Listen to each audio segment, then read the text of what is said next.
Welcome to Zamp Social. मुझे नहीं मालूम ये होता कैसे। बस इतना मालूम है कि ये होता है। कोई है जो वक्त के दूसरे छोर पर रहता है, हमारे ही ख्यालों में छुप छुप के हमसे बहुत कुछ कहता है। जिंदगी में अक्सर हमें जिंदगी ऐसे सवालों के सामने लाकर खड़ा कर देती है जिसका जवाब हमारे पास नहीं होता। इसलिए जरूरत पड़ने पर अपनी सूझबूझ के हिसाब से हम उन जवाबों को ढूंढने लगते हैं। लेकिन कभी कभी कभी कभी ऐसा होता है कि एक आवाज सुनाई देती है। शायद शायद वो आवाज हमारे अंदर से आती है या फिर कहीं दूर से गूंजती हुई, वक्त और हालातों को चीरते हुए हमारे जवाबों के साथ। 2005 में जब मैं फिफ्थ स्टैंडर्ड में आया तो मेरे घर पर नया टीवी आया था और साथ ही आया पोगो पर एक नया show, mad music art and dance with Rob. Now Rob was this super cool looking guy with a fancy cap and the most amazing collection of stationaries. The way he played with craft, color and crayons made me believe that he can make anything out of them. अब पहले ही episode में Rob ने पुरानी plastic की bottles को recycle करके submarine बनाना सिखाया and I was like wow. उन्होंने इतनी आसानी से सब कुछ सिखाया कि एपिसोड खत्म होते साथ ही मैंने भी पुरानी प्लास्टिक्स की बोतल ली और सबमरीन बनाना शुरू कर दिया।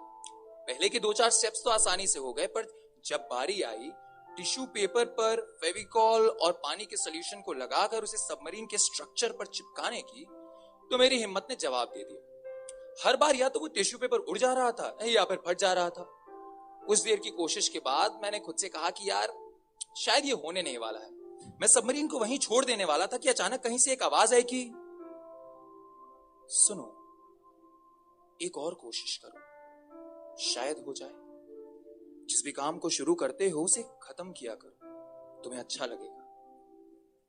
मुझे मालूम नहीं चला कि ये आवाज थी कहां से। एक पल को लगा कि मेरा दिमाग मुझसे कह रहा है, दूसरे को लगा कि कहीं दूर से ये आवाज आ रही है, मगर वो आवाज थी बहुत जानी पहचानी। तो मैंने उस आवाज की बात मान ली और वापस एक आखिरी कोशिश की, इस बार और धीरे धीरे और ध्यान से। और इस बार वो सबमरीन बनकर आ गई। हालांकि जैसे रॉब ने दिखाई थी वैसी तो बिल्कुल भी नहीं थी, मगर मैं खुश था इस बात से कि ये सबमरीन कम से कम बन तो गई है। जिंदगी में उस एक साल के बाद ऐसे बार बार बहुत बार हुआ मेरे साथ जिंदगी में कि जब भी मैं कोई एक नया काम शुरू करने जाता, चाहे वो कुछ भी हो, चाहे मुझे डिग्री लेनी हो, चाहे अपने सपनों के पीछे भागना हो, या फिर मुझे अपनी किसी एक कहानी को खत्म करना हो, तो मेरा दिमाग बहुत बार मुझसे कहता कि यार शायद ये तुमसे हो नहीं पाएगा, यहीं रुक जाओ। मगर उसी एक वक्त पर वही आवाज बार बार दस्तक देकर बस इतना कहती कि सुनो, एक और कोशिश। और ऐसी बहुत सारी एक और कोशिशों के साथ ही आज मैं ये बन पाया हूं जो मैं हूं, एक दीवाना सा कहानीकार। आपको पता है उन कहानियों ने मेरे साथ क्या किया? वो सारी कहानियां मुझे लेकर आ गई बंबई की इस जादू नगरी में, और यहां आकर हुआ वो एक करिश्मा जो मैं दबे मन से बहुत सालों से होने का इंतजार कर रहा था। ऐसे ही किसी एक बड़े से इवेंट में मुझे सामने रॉब दिख गया। I was so excited. I just ran towards him. He looked exactly the same. Fancy looking guy with an amazing cap. I met him. We greeted each other. कुछ देर बात हुई and I somehow wanted to tell him that how some 14 years ago I made a submarine out of nowhere only because you told me to do so. So to start the conversation, I just asked him, Rob, if you don't mind, could you please tell me कि how did Matt start?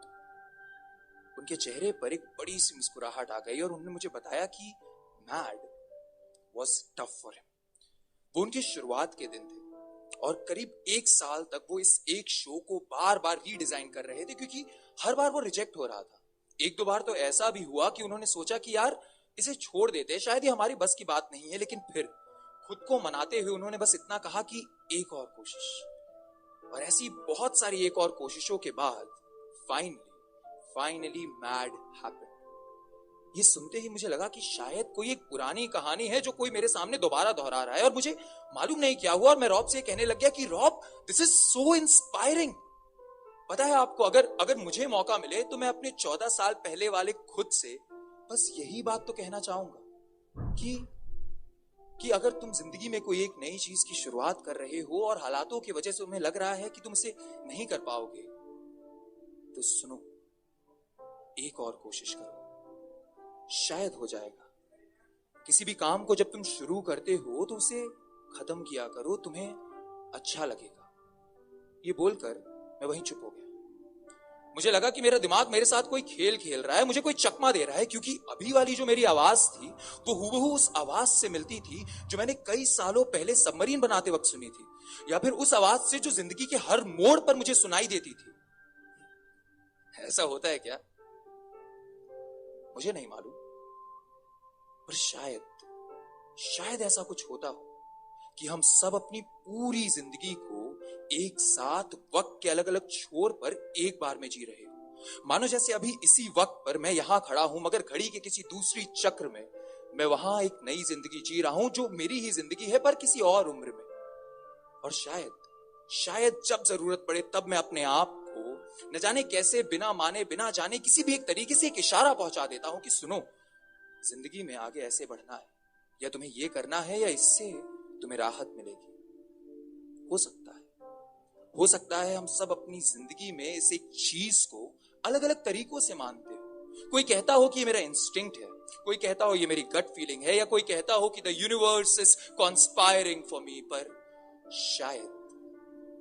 शायद ये हम खुद हैं जो वक्त के किसी और छोर पर खड़े होकर खुद के ख्यालों में अपने सारे सवालों का जवाब भेज रहे हैं। मुझे नहीं मालूम ये कैसे होता है, बस इतना मालूम है कि ये होता है। Thank you. प्लीज़ सब्सक्राइब करें माय चैनल जैम्प सोशल।